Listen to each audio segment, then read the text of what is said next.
नमस्ते प्यारे विद्यार्थियों, आप सबको स्टडी मैथ यूट्यूब चैनल में आप सबका हार्दिक स्वागत है। अभिनंदन। मैं लेके आया हूँ कक्षा 10 की गणित, जो बहुत ही आसान तरीके से। तो अपन पिछले वीडियो के अंदर प्रश्न वाली 8.1 त्रिकोणमिति का परिचय, जिसके अंदर अपन ने 3 प्रश्न पढ़ चुके हैं। आज अपन पढ़ने जा रहे हैं चौथा प्रश्न में, बहुत ही आसान तरीके से पढ़ा हुआ। चलिए आइए प्रश्न की शुरुआत करते हैं कि सबसे पहले प्रश्न को समझ में आना चाहिए कि क्या प्रश्न के अंदर क्या दिया हुआ है और अपन को क्या ज्ञात करना है, ये सबसे बड़ी बात होती है। तो चलिए आइए प्रश्न की शुरुआत करते हैं कि प्रश्न संख्या 4, यदि 15 कोट ए बराबर 8 हो तो साइन ए और सेक ए का मान ज्ञात कीजिए। आपको दे रखा है कि 15 कोट ए बराबर 8 हो तो साइन ए और साइन सेक ए का मान ज्ञात करना है। तो चलिए आइए अपन हल की शुरुआत करते हैं, क्योंकि कक्षा 10 बोर्ड का एग्जाम है और बोर्ड के अंदर अच्छे से अच्छे तैयारी करके जाना है, जिससे अच्छे से अच्छे मार्क्स प्राप्त हो। अब देखिए, चलिए आइए शुरुआत करते हैं कि अपन को दिया हुआ है। दिया क्या है? सबसे बड़ी बात तो यह है कि दिया है क्या दिया है? दिया है आपको 15। क्या दिया हुआ है? 15 कोट ए। 15 कोट ए बराबर कितना दे रखा है? 8। तो सबसे पहले अपन को कोट ए का मान ज्ञात करना पड़ेगा, तब जाके प्रश्न आगे सरल होगा। तो कोट ए का मान ज्ञात करने के लिए आपको 15 का पक्षांतन करना होगा। तो 15 का पक्षांतन करेंगे तो इधर क्या बचेगा? Cot A. कोट ए बराबर 8/15। कैसे हुए 8/15? कि देखिए 15 इधर कोट के गुणा में था, जब पक्षांतन करने पर बराबर के दूसरी तरफ जाता है तो जो गुणा वाली संख्या हमेशा भाग में चली जाती है। किस में चली जाती है? भाग में चली जाती है। चलिए आइए देखिए कि कोट को कैसे लिखा जाता है। तो मैंने पहले भी आपको बताया था कि लाल बट्टे कक्का, लाल बट्टे कक्का, क्या बताया था? ये ट्रिक याद रखना कि लाल बट्टे कक्का। अब देखो कोट ए को का फॉर्मूला क्या है? तो इसको बोलते हैं sign. Sign, cos, tan, coat, ये उल्टा देखो, और ये सेक, ये सेक, ये कोसेक, ये कोसेक। अब देखो कोट को लिखा जाता है, देखो कोट को नीचे से लिखना है। देखो कोट इधर से आया है तो कोट को लिखा जाता है आधार बट्टे लंब। क्या लिखा जाता है? कोट को लिखा जाता है आधार बट्टे लंब। क्या लिखा जाता है? आधार बट्टे लंब। देखो चलिए ध्यान से देखना, क्योंकि कक्षा 10 बोर्ड है और बोर्ड के अंदर अपन को अच्छे से अच्छे मार्क्स प्राप्त करने हैं। तो आपको गणित से डरना नहीं है। जो बच्चा गणित से डरता है वो कभी आगे नहीं बढ़ता। तो गणित से अगर डर को दूर करना है तो आप एक ही वीडियो को बार बार देखो, एक ही प्रश्न को बार बार देखो, बार बार प्रयास करो। जो बच्चा प्रयास करता है बार बार वही सीखता है। तो चलिए आइए, अब अपने पास में आधार प्राप्त हो गया 8 और लंब कितना प्राप्त हो गया? 15। तो अपन क्या करते हैं कि समकोण त्रिभुज बनाते हैं। सबसे पहले तो आपको समकोण त्रिभुज बनाना आना चाहिए। क्या बनाना आना चाहिए? समकोण त्रिभुज। अब इस समकोण त्रिभुज का नाम क्या रखेंगे? देखो समकोण त्रिभुज के अंदर हमेशा एक कोण 90 डिग्री का होता है और 90 डिग्री के सामने वाली भुजा पहले ही अपन को पता होती है कि ये तो कर्ण है। क्या है? कर्ण। लेकिन अभी अपन को ये पता नहीं है कि लंब ये है या लंब ये है, आधार कौन सा है वो पता नहीं, वो थीटा से पता लगाएंगे। चलिए इसका नामकरण करने से पहले अपन को पता लगाना है कि ए से ही शुरुआत हो रही है, तो अपन इसका नाम रख देते हैं ए बी सी। कोई भी आप नाम रख सकते हो, लेकिन ए क्यों रखा? क्योंकि यहाँ पे अपन को कौन थीटा में ए दे रखा है, तो अपन थीटा की जगह ए दे रखा है, तो एबीसी अपन ने एक त्रिभुज मान लिया।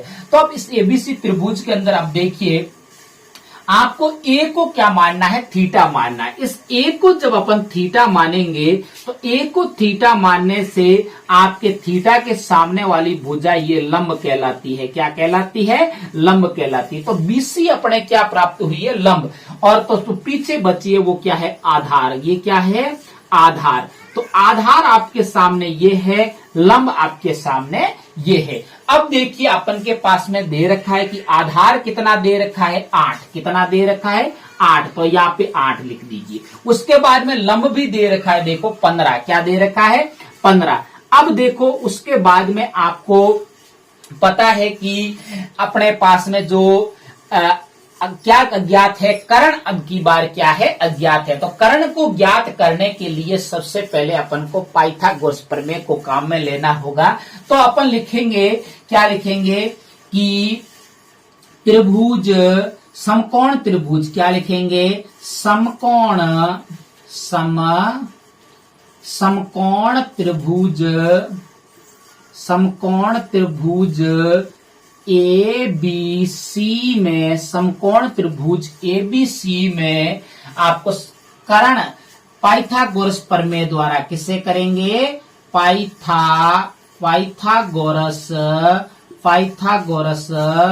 प्रमेय द्वारा, पाइथागोरस प्रमेय द्वारा। अब पाइथागोरस प्रमेय द्वारा अपन को सबसे पहले, मैंने पहले भी आपको बताया था कि आपको कर्ण का पाइथागोरस प्रमेय का सूत्र आना चाहिए। तो पाइथागोरस प्रमेय का सूत्र है कर्ण स्क्वायर बराबर लंब स्क्वायर। कर्ण स्क्वायर बराबर क्या होता है, लंब स्क्वायर, क्या होता है, लंब स्क्वायर प्लस आधार स्क्वायर, क्या होता है, आधार स्क्वायर। बहुत ही ध्यान से देखना, क्योंकि जो ये मत सोचो कि ये मुझे आ रहा है मैं नहीं देखूंगा, आगे बढ़ोगे तो आपको ये कहने से होगा नहीं, जब हाथ से प्रयास करेंगे तब जाके अपन आगे बढ़ पाएंगे। अब देखिए, तो अपन के पास में सीधा सा फॉर्मूला कर्ण स्क्वायर का है। तो अपन को तो कर्ण चाहिए, तो कर्ण चाहिए तो दोनों तरफ वर्गमूल करेंगे तो इधर स्क्वायर हट जाएगा। तो कर्ण बराबर अंडर रूट लंब स्क्वायर, क्या करेंगे, आधा ल लिख रहा हूं, लंब स्क्वायर प्लस आधार स्क्वायर, क्या होता है, लंब स्क्वायर प्लस आधार स्क्वायर। अब अपन को जो मान दे रखा है वो अपन को इस सूत्र के अंदर रखना है। तो सूत्र के अंदर रखने के लिए कर्ण नहीं दिया हुआ है, अज्ञात है, तो लिखेंगे कर्ण बराबर अंडर रूट, लंब कितना दे रखा है, देखो लंब अपन को 15 दे रखा है, कितना दे रखा है, 15। तो अपन लिखेंगे 15 का स्क्वायर, क्या लिखेंगे, 15 का स्क्वायर प्लस आधार कितना दे रखा है, 8, तो लिखेंगे 8 का स्क्वायर। अब देखो अपने सामने दोनों प्राप्त हो गया है, तो अब देखेंगे अपन इसको सरल करेंगे, स्क्वायर को खोलेंगे, कर्ण बराबर अंडर रूट, अब 15 का वर्ग कितना होता है, 15 का वर्ग होता है 225, कितना होता है, 225 प्लस 8 का वर्ग, क्योंकि ये वर्ग याद होने चाहिए। अगर आपको वर्ग याद नहीं है तो कक्षा 10 की गणित आप हल नहीं कर सकते। अगर आपको कम से कम 15 तक तो घन याद होने चाहिए और 30 तक वर्ग याद होने चाहिए, तब जाके अपना 10वीं क्लास की गणित को हल कर पाएंगे। चलिए आइए, 8 का वर्ग होता है 64, कितना होता है, 64। अब देखिए उसके बाद में कर्ण बराबर अंडर रूट, इन दोनों को जोड़ लेंगे तो कितना होगा, 5 और 4 कितने होते हैं, 9। उसके बाद में 2 और 6 कितने होते हैं, 8, कितने होते हैं, 8, और फिर 2 का 2, मतलब कि 289, कितने हुए, 289। अब देखो ये 289, अब वर्गमूल से अपन वर्ग से इसको अंडर रूट से बाहर निकालेंगे तो ये किसका है, तो लिखेंगे कर्ण, अब देखो किसका वर्ग है, 289, मतलब कि ऐसी कौन संख्या है जिसको 2 बार गुणा करने पर 289 आ जाए, तो 17 का, किसका है, 17 का। तो अपन को जो कर्ण प्राप्त हुआ है वो कितना प्राप्त हुआ है, 17, कितना प्राप्त हुआ है, 17। तो जो कर्ण का मान कहो या एसी का मान कहो, अपन के पास में कितना प्राप्त हुआ है, 17।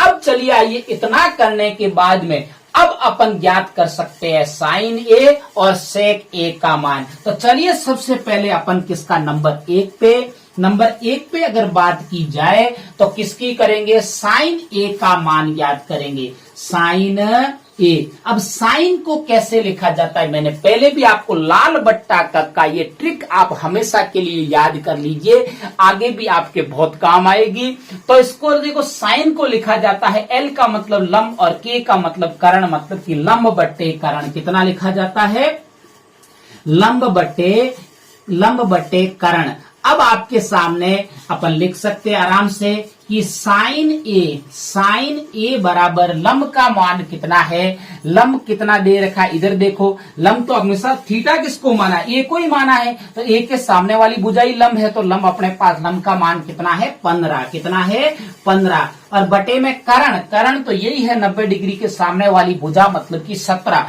तो अपन को कितना होगा 15/17। नंबर 2 पे अगर बात की जाए तो अपन को किसका मान याद करना है, सेक ए का मान याद करना है। किसका याद करना है, सेक ए का मान याद करना। और सेक को कैसे लिखा जाता है, तो अपन वापस लाल बट्टे कक्का पे आएंगे। जब लाल बट्टे कक्का पे आएंगे तो देखो, ये देखो sin cos tan cot sec को लिखा जाता है कर्ण बट्टे आधार। क्या लिखा जाता है, कर्ण बट्टे। के का मतलब कर्ण बट्टे ए का मतलब क्या होता है, आधार। क्या होता है, ए का मतलब होता है आधार। अब अपन इसको वापस लिखेंगे कि सेक ए बराबर होता है कर्ण, अपन के पास दिया हुआ है कितना है 17। कितना दे रखा है 17। तो अपन लिखेंगे 17/, आधार कितना दे रखा है, क्योंकि इसमें भी थीटा वही का वही है। देखो ध्यान रखना, थीटा वही ए है और ए के सामने वाली भुजा लंब और थीटा के, और उसके बाद में आधार 8 दे रखा है, तो अपन लिखेंगे 17/8। तो ये है आपके प्रश्न चौथा का हल समाप्त हो गया है। तो अगर मेरे पढ़ाने का तरीका अगर आपको अच्छा लगे तो मेरे चैनल को सब्सक्राइब करना और आगे अपने प्यारे प्यारे दोस्तों को शेयर करते रहना। तब तक मेरे स्टडी मैथ यूट्यूब चैनल पर बने रहे। नमस्ते।